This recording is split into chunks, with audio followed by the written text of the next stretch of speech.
Viram? O universo, a natureza, a vida em si. Quando você olha essas imagens, você observa a química no seu dia a dia. A química se resume basicamente a estudar toda essa beleza que você viu, toda a constituição dessa matéria com a qual a gente trabalha. Hoje a gente vai se propor a trabalhar justamente conceituando essa questão da matéria e as propriedades e características envolvidas a ela. Você hoje vai trabalhar com essa aula chamada A Matéria. Bom, eu preciso elucidar alguns conceitos para você. Preciso colocar você com os conceitos fundamentais inerentes à ideia de matéria. Então, o primeiro deles é a própria matéria. Matéria é tudo aquilo que tem massa e ocupa lugar no espaço, possui volume. Quando você pega essa matéria e necessariamente limita essa matéria, você passa a ter um conceito chamado de corpo. Corpo é qualquer porção limitada da matéria. Por exemplo, um pedaço de vidro, um pedaço de ferro, uma barra de alumínio, algo que limite, que dê uma certa quantidade ao processo. A diferença é a seguinte, eu falo madeira. Madeira é um conceito aberto, pode ser um tronco, uma árvore, uma floresta. Agora, quando eu falo um pedaço de madeira, eu estou limitando essa matéria. Então, o corpo é um aspecto quantitativo, é um aspecto do limite da matéria. A partir daí, eu tenho que desenvolver com você o terceiro conceito direto, que é o conceito de objeto. O objeto, então, é um corpo fabricado ou elaborado para ter aplicações úteis ao homem.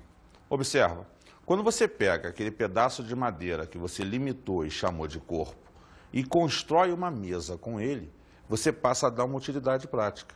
Assim como você pega aquela barra de alumínio e transforma numa esquadria para a janela da sua casa, isso passa a ser chamado de objeto.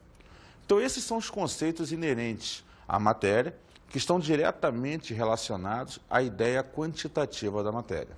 Hoje ainda, mais à frente, vamos falar do aspecto qualitativo, o que se chama substância pura. Mas daqui a pouco a gente conversa sobre isso. Antes eu preciso, então, definido conceitos gerais, trabalhar com você as chamadas propriedades gerais da matéria. É sabido hoje que você tem, em relação à matéria, propriedades que são gerais e propriedades que são específicas. Propriedades gerais são aquelas comuns a todo tipo de matérias. E propriedade específica é aquela que cada matéria tem, diferentemente de outra. Exemplo, existem substâncias que brilham, existem substâncias que são salgadas, outras doces. Aí é uma propriedade específica, porque algumas têm algumas das características inerentes a ela e outras características totalmente diferenciadas. Então, essa propriedade é dita específica. Agora vamos tratar das propriedades gerais da matéria. A primeira delas vai ser a inércia. A matéria conserva seu estado de repouso ou de movimento, a menos que uma força haja sobre ela. O que significa isso? Significa que você não pode começar o movimento, nem parar, sem que uma força externa haja sobre ela. Imagina alguém, ao chutar uma bola para o gol, a bola está parada. Se depender dela, ela nunca vai sair dali.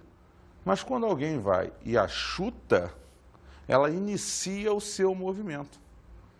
Assim como o atrito, o ar contra ela, vai exercendo uma força contrária a esse movimento que a leva a parar. Assim como no ônibus, quando o motorista pega e acelera, a tua sensação é de ir para trás, porque ele está acelerando o ônibus. Você acaba acompanhando o movimento porque se prende a ele. Mas, inicialmente, você nota que ele iniciou o movimento do ônibus e você não iniciou o seu. Da mesma maneira que quando ele freia, a tua tendência é ir para frente, porque você continua o movimento, mas ele parou do ônibus, até que você se segura e para o seu também. Essa é a ideia geral que nós temos sobre inércia. Vamos falar agora de uma outra ideia muito interessante, a ideia de massa. Massa é a quantidade de matéria de um corpo. E observe, se ela está ligada à quantidade de matéria, está ligada ao quanto de moléculas, ao quanto de átomos você tem num determinado objeto. Logo, quanto maior a quantidade de matéria de um corpo, maior a massa que esse corpo vai ter. Observe um exemplo clássico. Nesses dois copos, que a gente costuma dizer está vazio, na verdade eles estão cheios de moléculas de ar. Como as moléculas de ar são gasosas, elas estão mais afastadas. Logo, eu tenho menos moléculas e tenho uma menor quantidade de matéria. Porém, se num deles eu coloco água, eu estou substituindo as moléculas do ar por moléculas de água.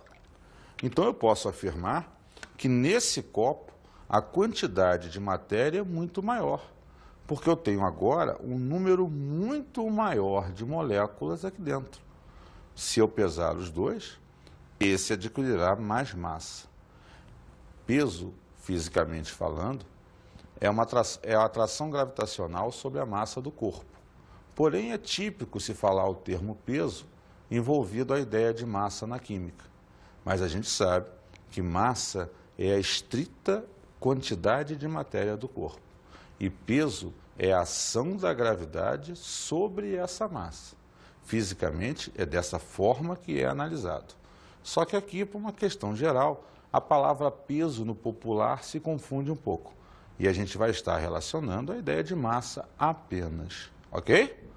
Vamos lá, a segunda propriedade da matéria. Extensão é o espaço ocupado por um corpo e corresponde ao volume do corpo. Então, a ideia de extensão está diretamente ligada à ideia do volume ocupado por esse corpo. Quanto maior a extensão do corpo, maior o volume ocupado por ele. Essa é uma ideia tranquila e que toda matéria, como ocupa lugar no espaço, tem extensão. Então, ela está inerente ao próprio conceito de matéria. Legal? Impenetrabilidade.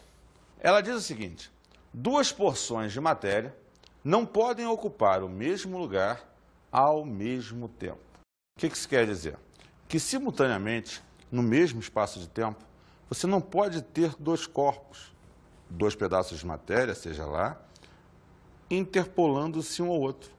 Eles podem ocupar um momento aqui, tirar, coloca o outro.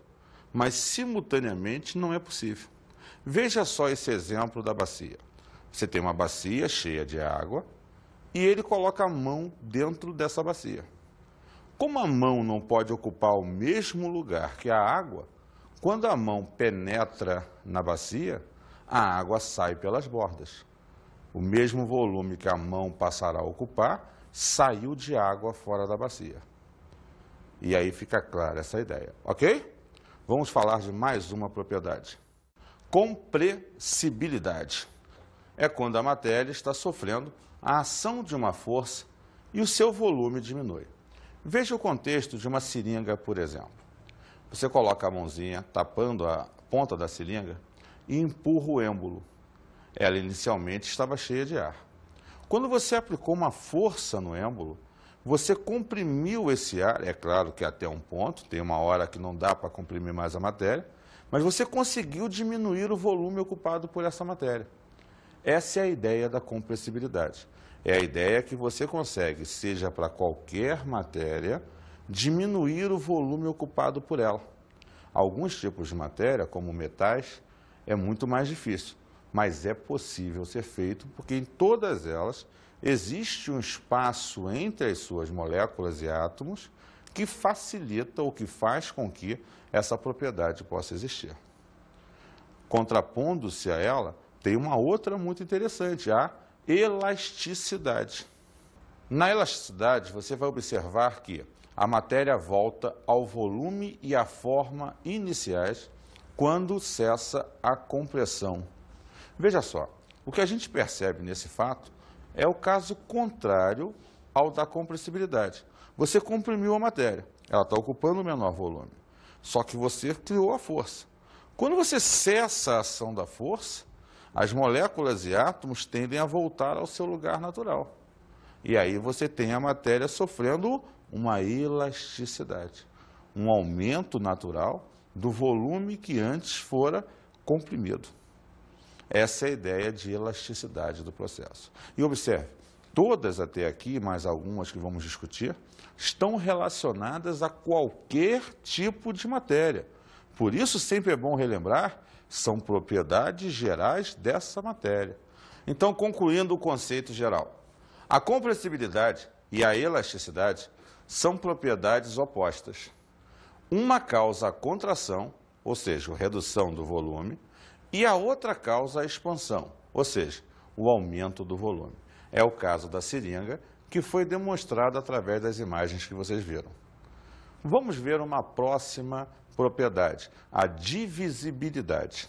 Divisibilidade significa que qualquer espécie de matéria pode ser dividida em partes cada vez menores até atingir o átomo, que, se for dividido, perde as propriedades dessa matéria. Então, Edson, eu posso pegar uma grande árvore, cortar em pedaços, esses pedaços em pedaços menores ainda, e chegar às moléculas que formam essa estrutura. E essas moléculas ainda podem ser divididas em pedaços menores ainda, os átomos.